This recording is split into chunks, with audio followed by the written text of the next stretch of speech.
Document. Part 1. The sky above Earth was unusually quiet that morning, painted in soft shades of orange and pink as the sun rose over the horizon. People around the world went about their daily routines, children heading to school, adults commuting to work, and coffee shops bustling with early customers. It was an ordinary day, or so it seemed. No one could have predicted what was about to happen. At exactly 8:47 a.m. Eastern Standard Time, something extraordinary occurred. A series of massive objects appeared in the skies, hovering silently over every major city on the planet. They were enormous, metallic structures shaped like jagged shards of glass, glinting ominously in the sunlight. The sheer size of these ships dwarfed even the tallest skyscrapers, casting long shadows across streets filled with stunned pedestrians. Panic spread quickly as people realized this wasn't some kind of military exercise or experimental aircraft, it was alien. Within minutes, television networks interrupted their regular programming to broadcast live footage of the mysterious fleet. Social media exploded with videos and photos taken from phones, each angle capturing the same terrifying sight. Governments scrambled to respond, but before anyone could make sense of the situation, a deafening voice boomed through every speaker, radio, and device capable of producing sound. It wasn't human. The tone was deep and guttural, rattling windows and sending shivers down spines. "Attention, inhabitants of Earth," the voice declared. "We are the Varaxian Collective. Your species has been deemed unworthy of continued existence. You have 72 hours to surrender unconditionally or face total annihilation." The message repeated itself in multiple languages, ensuring no one missed its chilling intent. Across the globe, reactions varied. Some people froze in shock, unable to process what they had just heard. Others broke into tears, clinging to loved ones as if it would somehow protect them. In crowded cities, chaos erupted as people tried to flee, unsure where to go or what to do. Emergency hotlines were overwhelmed with calls, and news anchors struggled to maintain composure while reporting the unfolding events. In a modest suburban neighborhood outside Chicago, Alex Carter sat at his kitchen table, staring blankly at the screen of his laptop. He had been working on a project proposal for a new line of autonomous drones when the announcement came. His hands hovered motionlessly over the keyboard as the words sank in. Surrender, annihilation. It sounded like the plot of a bad science fiction movie, yet here it was, happening in real life. Across from him, Rachel Monroe, his wife, stood frozen by the window, her eyes wide with disbelief. She clutched a mug of tea tightly, though she hadn't taken a single sip since the aliens' arrival. Her mind raced with questions. Why us? What did we do wrong? And most importantly, what happens now? Their teenage son, Ethan, stormed into the room, his face flushed with anger. "This is insane," he shouted, slamming his backpack onto the floor. "They can't just show up and tell us to give up. We didn't do anything." "Ethan, calm down," Rachel said softly, though her own voice trembled. "We don't know what's going on yet. How can you say that?" Ethan snapped. "They're threatening to destroy everything. Everyone's freaking out, and you want me to stay calm?" Alex finally looked up from his laptop, his expression grim. "He's right, Wretch," he said quietly. "This isn't normal. This isn't something we can ignore." Rachel turned to him, her brow furrowed. "What do you think they want? If they're so advanced, why bother with us at all?" "I don't know," Alex admitted. "But whatever it is, it doesn't look good." As the family grappled with their fears, the rest of the world continued to spiral into turmoil. World leaders convened emergency meetings, trying desperately to formulate a response. Military bases went on high alert, though no one knew how effective conventional weapons would be against such overwhelming power. Scientists speculated endlessly about the nature of the Varaxians, analyzing grainy images of their ships and debating whether communication might still be possible. Meanwhile, Ordinary citizens reacted in wildly different ways. Some flocked to churches and temples, seeking solace in prayer. Others barricaded themselves in their homes, hoarding supplies, in preparation for the worst. Conspiracy theories spread like wildfire online, ranging from government cover-ups to secret alien alliances. The uncertainty only fueled more panic, making it harder for authorities to maintain order. Back in Chicago, Alex found himself unable to focus on anything else. The memory of his days as a Navy pilot kept replaying in his mind. He had left the service years ago, disillusioned by bureaucracy and eager to start a new chapter with Rachel and their kids. But now, as he watched the news coverage of the alien fleet, he couldn't shake the feeling that his old skills might still be needed. Rachel noticed his distant gaze and placed a hand on his shoulder. "You're thinking about it, aren't you?" she asked gently. "Thinking about what?" Alex replied, though he already knew what she meant. "The past," she said. "Your time in the military. Do you think there's something you can do?" "I don't know," Alex said honestly. "But sitting here isn't helping anyone. Maybe there's a way I can contribute, even if it's just minor." Before Rachel could respond, their youngest child, Lily, entered the room. At 10 years old, she had always been curious and full of energy, but today she looked small and scared. Her wide eyes darted between her parents, searching for reassurance. "Are we going to die?" she whispered, her voice barely audible. Rachel knelt down and pulled her close. "No, sweetheart. We're going to be okay. Everyone's working hard to figure this out." "But what if they attack?" Lily persisted, tears welling up in her eyes. Alex joined them, wrapping his arms around both mother and daughter. "If they do, we'll fight back," he said firmly, "and we'll protect each other, no matter what." Though his words were meant to comfort, Alex couldn't hide the doubt lingering in his heart. The odds seemed insurmountable. How could humanity possibly stand against such a technologically superior force? Yet, deep down, he refused to believe surrender was the only option. There had to be a way to resist, to fight back not just for his family, but for everyone on Earth. As night fell, the alien ships remained in place, silent sentinels watching over a frightened world. The countdown to the 72-hour deadline began, ticking away seconds that felt more like hours. For Alex, Rachel, and countless others, sleep was impossible. Instead, they waited, hoping against hope that salvation might come from somewhere or someone unexpected. Little did they know, help was already closer than they imagined. Hidden away in classified files and forgotten bunkers, remnants of humanity's greatest achievements lay dormant, waiting for the moment they would be called upon once again. The question was, would it be enough to save them? Document Part 2. The night dragged on, heavy with tension and uncertainty.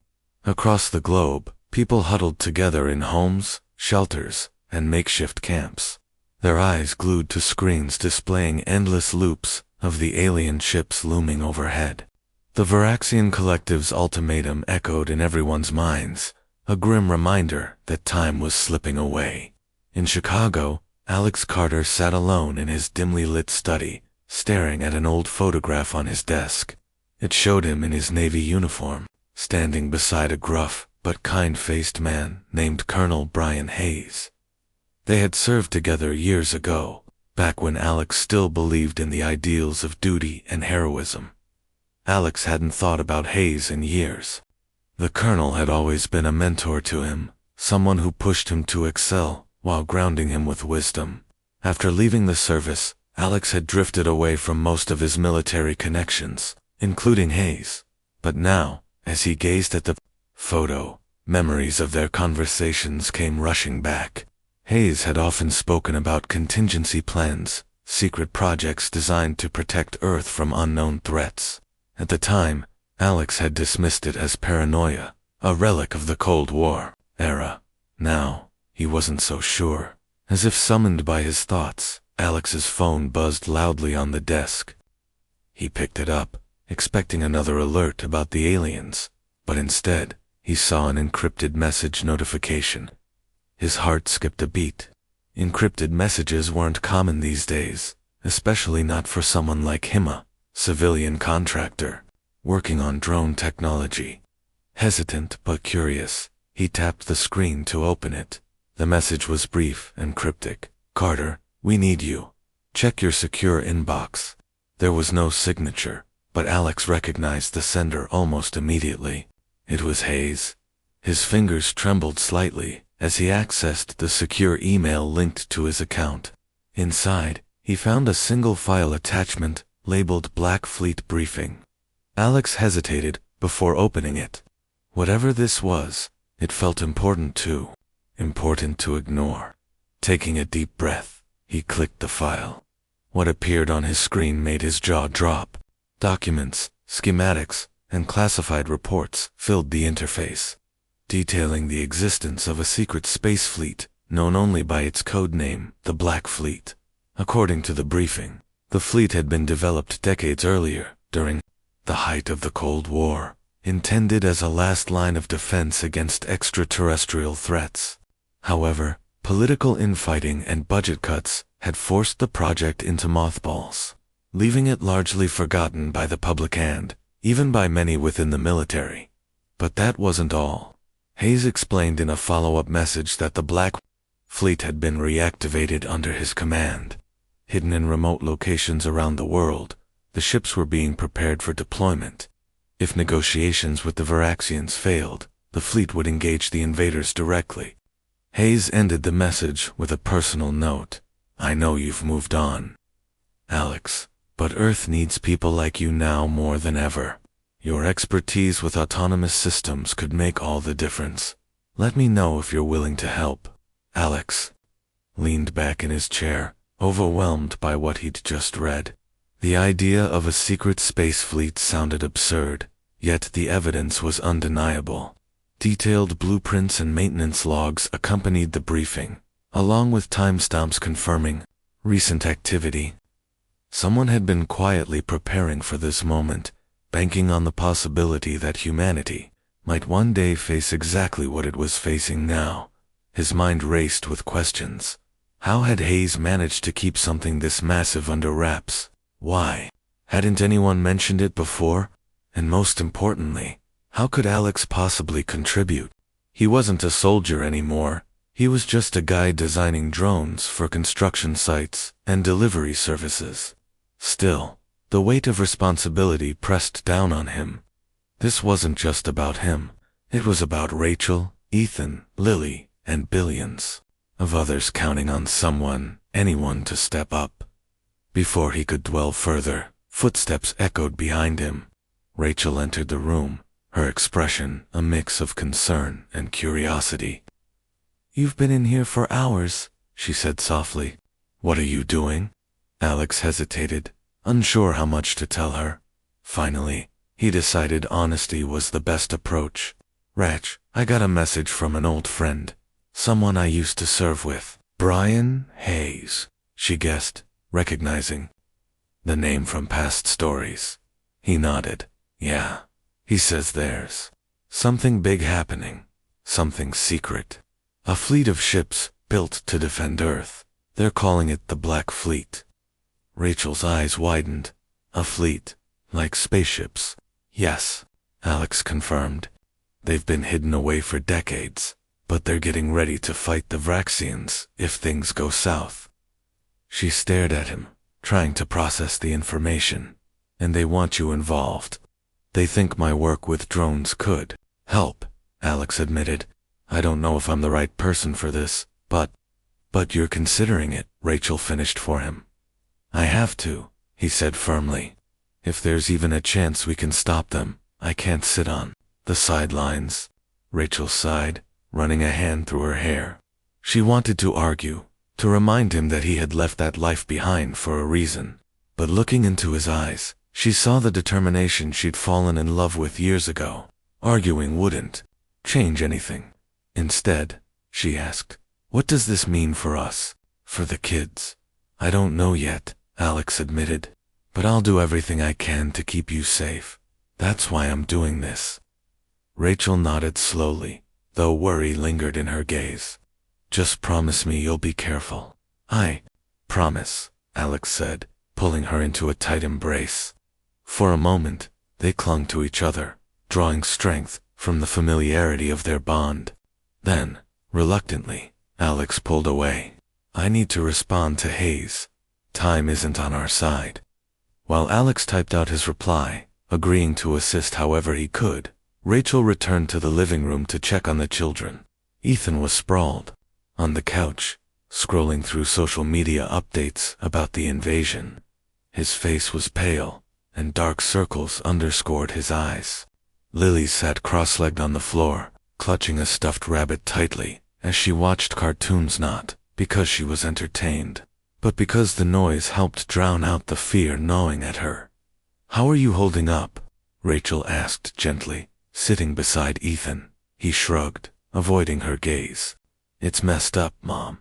Everyone's talking about running or fighting, but no one knows what to do. I feel useless." "You're not useless," Rachel assured him. "This is a lot for anyone to handle, especially kids your age. Just focus on staying strong for Lily, okay? She looks up to you."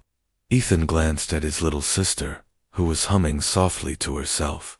A flicker of resolve crossed his face. "Yeah, I guess." Rachel smiled faintly, grateful for the small victory. Turning her attention to Lily, she asked, "What are you watching, sweetie?" "A bunny show?" Lily replied without looking up. "It's funny." "That's good," Rachel said, brushing a strand of hair from the girl's forehead. "Keep watching. We'll figure everything out soon." Back in the study, Alex hit send on his response to Hayes. Almost instantly, his phone buzzed again.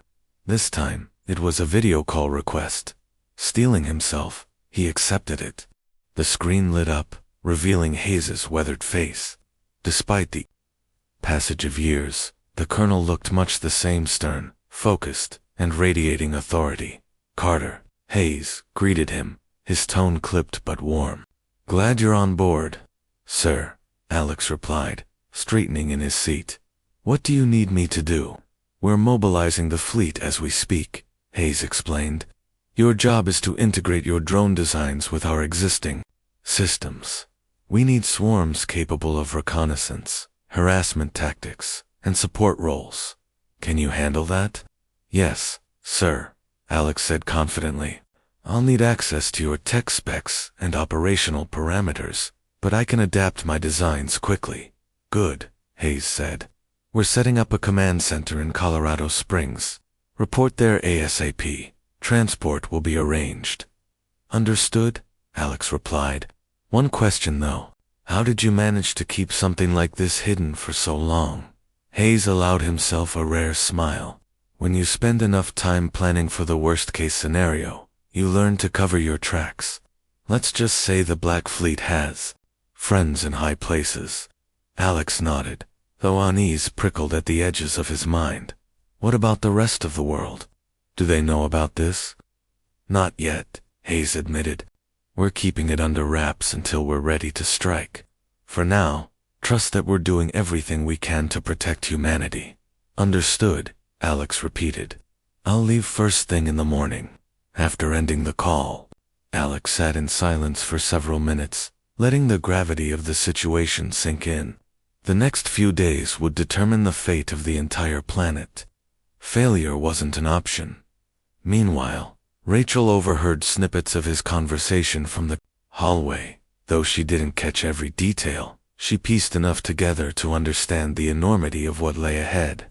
When Alex finally emerged from the study, she met him with a mixture of pride and apprehension. "So, you're really doing this?" she said quietly. "I am," Alex confirmed. "For all of us." Rachel nodded, swallowing the lump in her throat. "Then I'll pack your things. Just come back to us, okay?" "I will," Alex promised, pulling her close once more. "No matter what happens, I'll come back." Document Part 3: The Transport Carrying. Alex Carter arrived at Peterson's Space Force Base in Colorado Springs, just as the sun dipped below the horizon.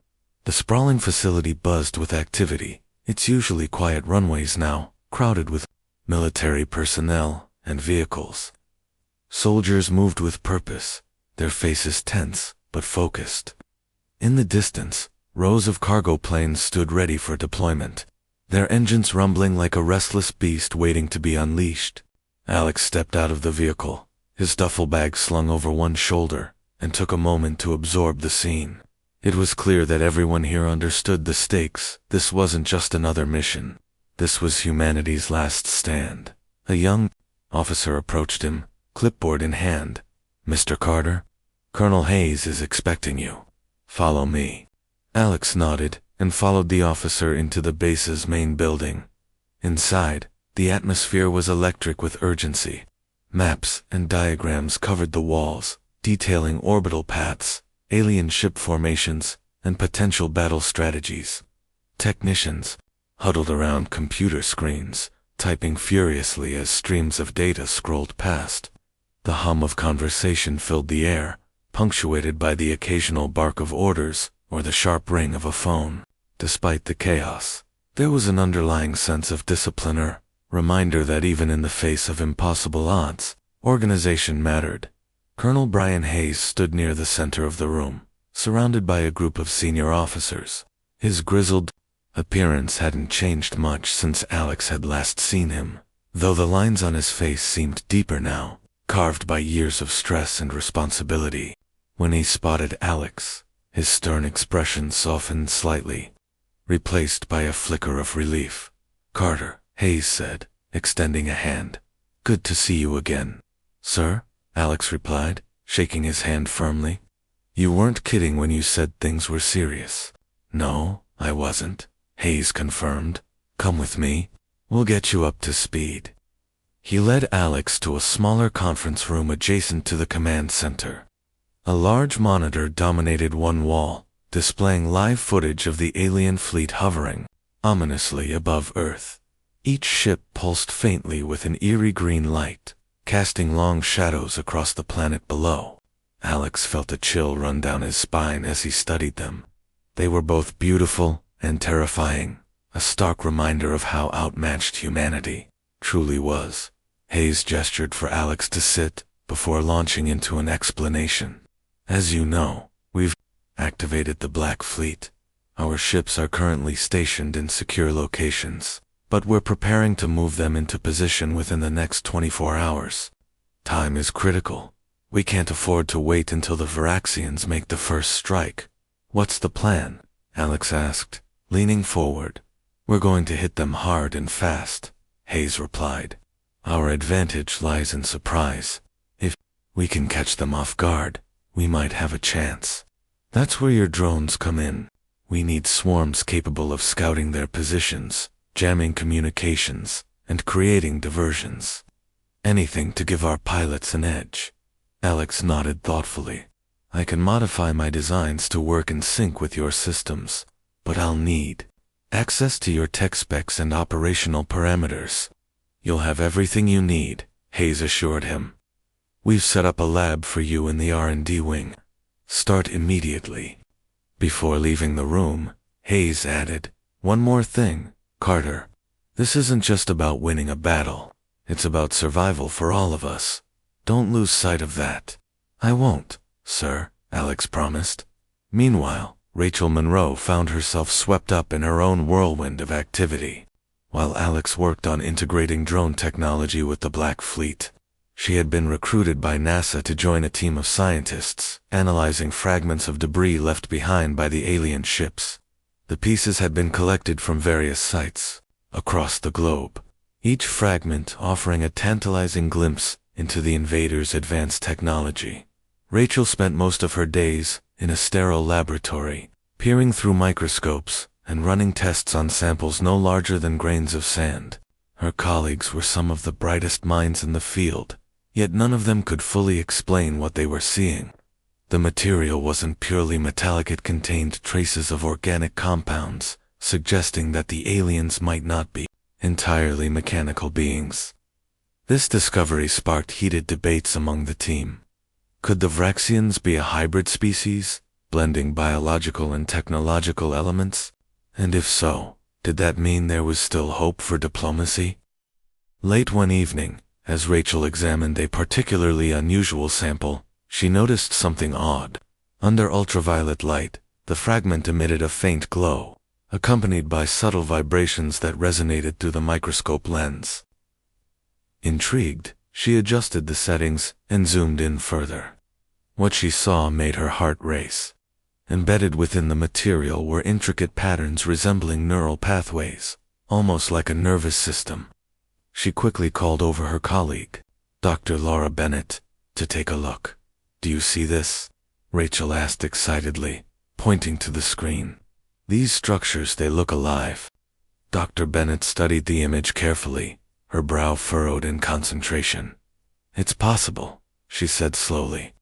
"If these patterns are functional, it could mean the ships are extensions of their biology, maybe even part of their consciousness." Rachel's mind raced with implications. If the alien ships were somehow alive, then targeting specific areas might disrupt their functionality. It was a long shot, but it could provide humanity with a crucial advantage. She jotted down notes furiously, determined to share her findings with Alex as soon as possible. Back at the base, Alex dove headfirst into his work. The R&D wing was a hive of activity, filled with engineers, programmers, and technicians working around the clock to prepare for the coming battle. Alex's section focused on developing autonomous drone swarms, capable of operating independently while coordinating with the Black Fleet's larger vessels. Using his expertise in AI algorithms, he programmed the drones to adapt to changing combat scenarios, ensuring they could respond quickly to threats. Despite the pressure, Alex found solace in the familiarity of his craft. For the first time in years, he felt truly useful. The weight of responsibility was heavy, but it also fueled his determination. Every line of code he wrote brought humanity one step closer to survival. Late one night, as he reviewed test results from a recent simulation, his phone buzzed with an incoming message. It was from Rachel. Attached to the text was a photo of the glowing fragment she had discovered, along with a brief explanation of her theory. Alex stared at the image, his pulse quickening. If Rachel was right, their chances of success just improved dramatically. He forwarded the information to Colonel Hayes, who convened an emergency meeting with the senior staff. After reviewing the evidence, Hayes turned to Alex. "Can your drones target these areas?" "I think so," Alex replied. "But I'll need precise coordinates. If we can map out the patterns, we can program the drones to exploit them." "Get it done," Hayes ordered. "Time is running out." As the hours ticked away, tensions mounted both inside and outside the base. Around the world, protests erupted in major cities, with crowds demanding answers from their leaders. Some called for surrender, believing resistance was futile. Others urged defiance, arguing that humanity should fight to the bitter end. Governments struggled to maintain order, their messages muddied by conflicting advice from military advisors and scientists. In Chicago, Ethan and Lily watched news reports with growing anxiety. Their mother tried to keep them occupied, but the fear in her eyes betrayed her calm demeanor. "Dad's doing everything he can," she told them repeatedly. "We just have to trust him." Ethan clenched his fists, frustration boiling beneath the surface. He hated feeling powerless, stuck at home while his father risked everything to save the world. Determined to contribute in some way, he began researching online, scouring forums and articles for any information that might help. To his surprise, he stumbled upon a community of amateur astronomers tracking the movements of the alien fleet. Inspired, he joined the group, sharing observations and theories with people from all over the globe. Though separated by distance, the Carter family remained united by a shared purpose, whether through science, engineering, or sheer willpower. Each member played a role in humanity's desperate bid for survival. As the countdown to the 72-hour deadline continued, hope burned bright. Not because victory was guaranteed, but because giving up was never an option. Unbeknownst to them, the Black Fleet was nearing readiness. Sleek, black-painted vessels armed with cutting-edge weaponry prepared to launch from hidden bunkers deep beneath the earth. Pilots suited up, their faces masks of resolve. Engineers conducted final checks, ensuring every system functioned flawlessly. The stage was set for the greatest battle in human history, a clash between two civilizations, each fighting for its future. And somewhere in the vast expanse of space, the Varaxian collective watched and waited, unaware that Earth had already begun its counterattack. Document. Part 4. The world was unraveling, thread by thread. As the clock ticked closer to the Varaxian deadline, humanity's fragile unity began to fracture under the weight of fear and uncertainty. In New York City, thousands gathered outside the United Nations headquarters, their voices rising in a cacophony of anger, despair, and defiance. Protesters carried handmade signs that read "No surrender" and "Fight for Earth," while others pleaded for peace with banners that said, "Save us all." The air buzzed with tension, punctuated by occasional scuffles between opposing groups. Police officers formed barriers to keep the crowds contained, but even they looked uneasy, their faces pale beneath their helmets. Inside the UN building, delegates from around the globe sat at long tables, arguing over what course of action to take. Some nations advocated for immediate surrender, believing it was the only way to spare innocent lives. Others insisted on resistance, convinced that giving up would mean the end of human dignity and possibly the survival of the species. At the center of the debate stood Laura Bennett, the same scientist who had worked alongside Rachel Monroe in the lab. She had been called upon to present her team's findings about the alien ship's organic components, hoping to sway the decision-makers toward a more strategic approach. "Their ships are not just machines," Laura explained, her voice steady despite the chaos surrounding her. "They appear to be extensions of their biology. If we can target specific areas, we might disable them without causing mass destruction. But how do we know this will work?" demanded a representative from France. "What if they retaliate with even greater force?" "We don't have time for doubt," countered a delegate from India. "If there's even a chance we can weaken them, we must try." The room erupted into shouts, each side unwilling to budge. Laura glanced helplessly at the moderator, who struggled to restore order. It was clear that no consensus would be reached easily. Humanity's response to the crisis was as divided as its people, fragmented by fear and mistrust. Back in Colorado Springs, Alex Carter felt the strain of the global discord acutely. News updates streamed constantly in the command center, painting a grim picture of a world teetering on the brink of collapse. Soldiers muttered darkly about the lack of leadership, while engineers worked frantically to prepare the Black Fleet for deployment. Despite the mounting pressure, Alex remained focused on his task. He spent hours programming drone swarms to exploit the vulnerabilities Rachel and her team had identified, testing every scenario he could imagine. Colonel Hayes checked in regularly, his presence both reassuring and intimidating. "How's it coming, Carter?" he asked during one visit, his sharp eyes scanning the monitors, displaying simulated battle plans. "It's close," Alex replied, rubbing his temples. "The drones are ready to deploy, but I need confirmation on the targeting coordinates. Without precise data, we risk hitting the wrong areas or missing entirely." Hayes nodded grimly. "Our intel teams are working on it. In the meantime, keep refining the algorithms. We launch in 6 hours. Alex swallowed hard, feeling the weight of those words settle heavily on his shoulders. 6 hours wasn't much time, especially when the fate of billions rested on his ability to get everything right. In Chicago, Rachel Monroe tried to shield her children from the worst of the chaos unfolding outside. Ethan, however, refused to stay sheltered. He spent hours glued to his laptop, communicating with the amateur astronomer group he had joined.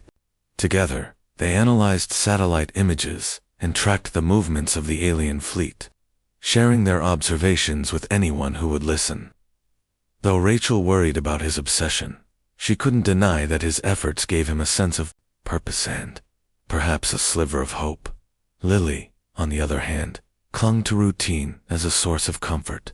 She woke early each morning, dressed herself in her favorite clothes, and insisted on attending virtual classes, despite the circumstances.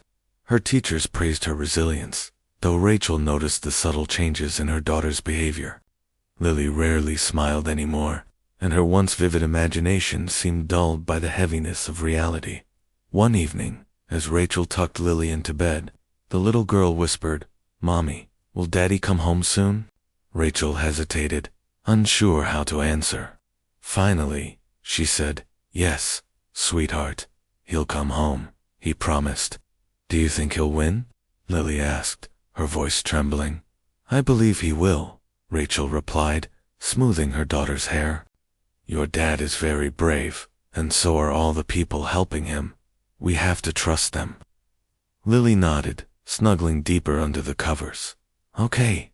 Good night, Mommy." "Good night, my love," Rachel murmured, kissing her forehead before turning off the light. As the hours dwindled, tensions escalated worldwide. In Moscow, a high-ranking general defied orders and launched a preemptive missile strike against one of the alien ships hovering over the city. The attack failed miserably, the missiles disintegrating harmlessly against an invisible energy shield. Enraged, Sixertha, insectoid leader of the Vraxian collective, issued a new warning. Any further acts of aggression would result in immediate retaliation. The incident sent shockwaves through global governments, forcing many to reconsider their strategies. Some doubled down on calls for surrender, believing provocation would only hasten humanity's doom. Others saw the failed strike as proof that conventional weapons were useless and redoubled their support for the Black Fleet initiative. Amid the confusion, rumors spread about secret negotiations taking place behind closed doors, though no official statements emerged to confirm or deny them. At Peterson Space Force Base, the final preparations for the Black Fleet's launch were underway. Pilots suited up in sleek, black flight gear emblazoned with insignias representing their respective squadrons. Engineers conducted last-minute checks on the vessels, ensuring every system functioned perfectly.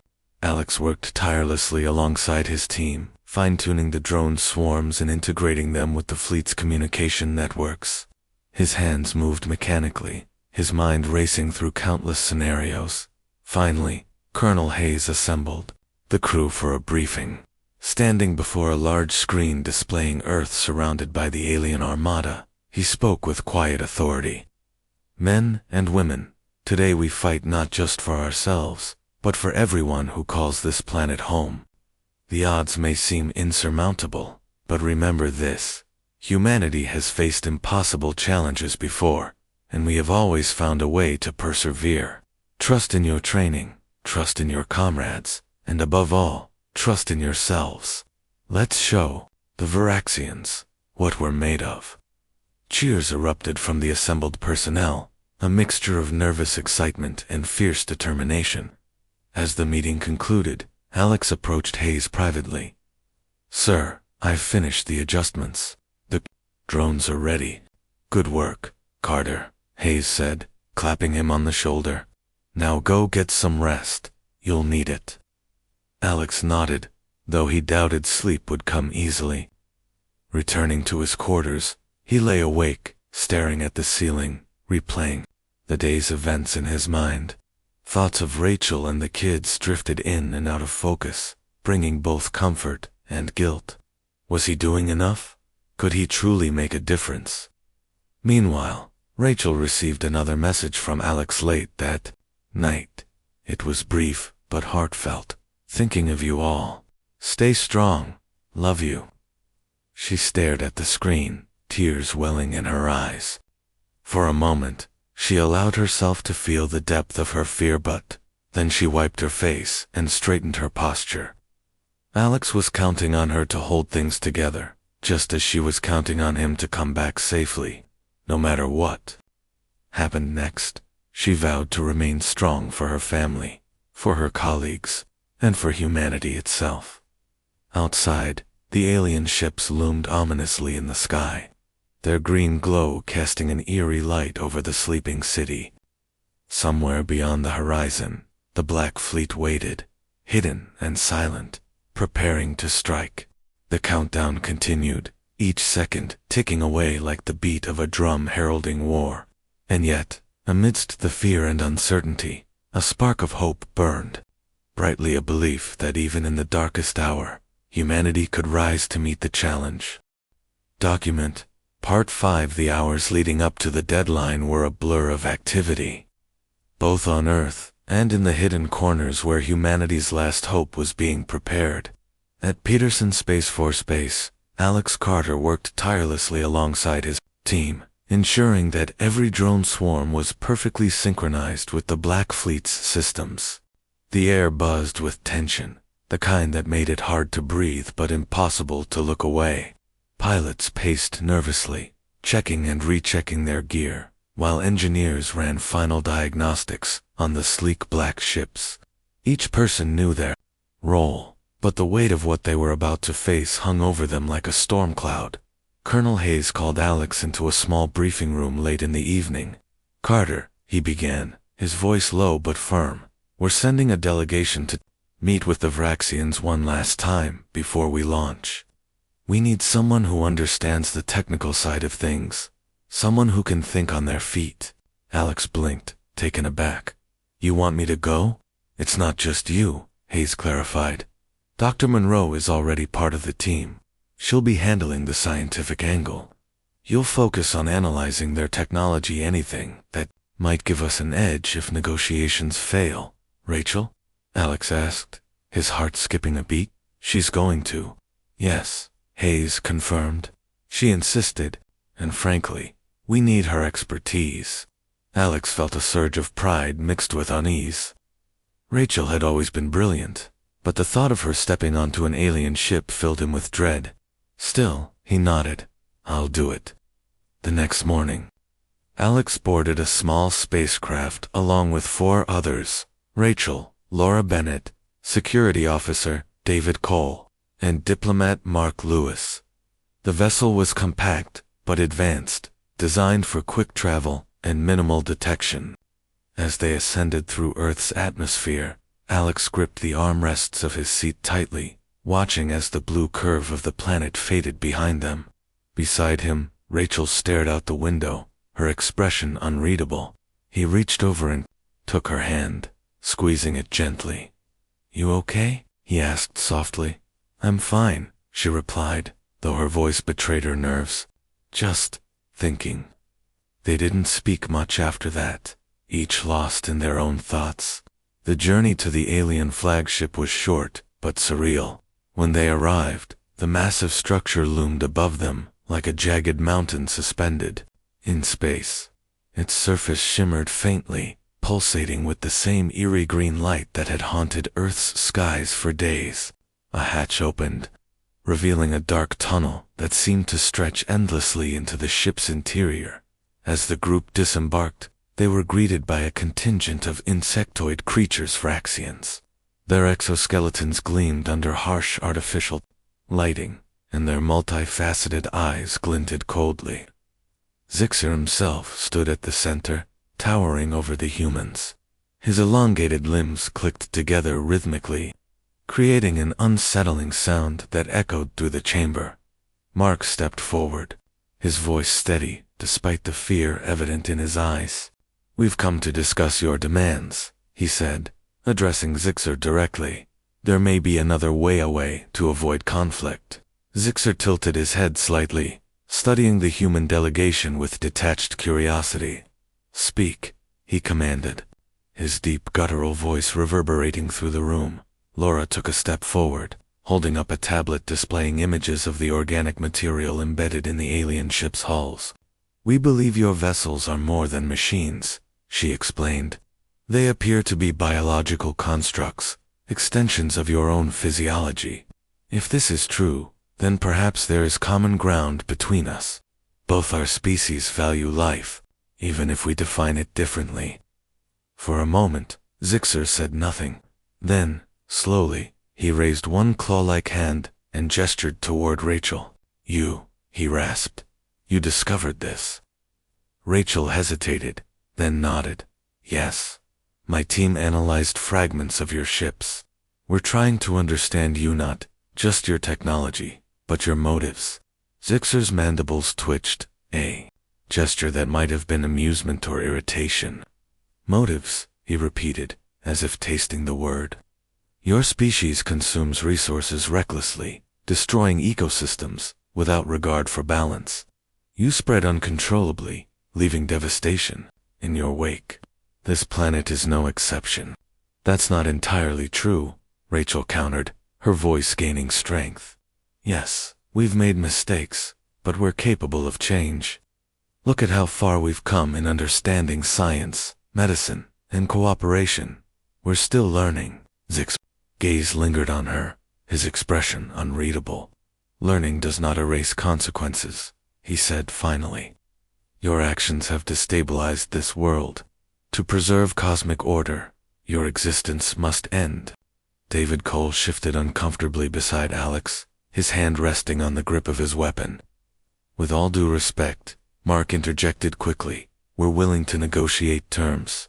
Share knowledge, establish boundaries, whatever it takes to coexist peacefully. Zixer's response was immediate and dismissive. Negotiation is irrelevant. Your surrender remains the only acceptable outcome. The tension in the room grew palpable.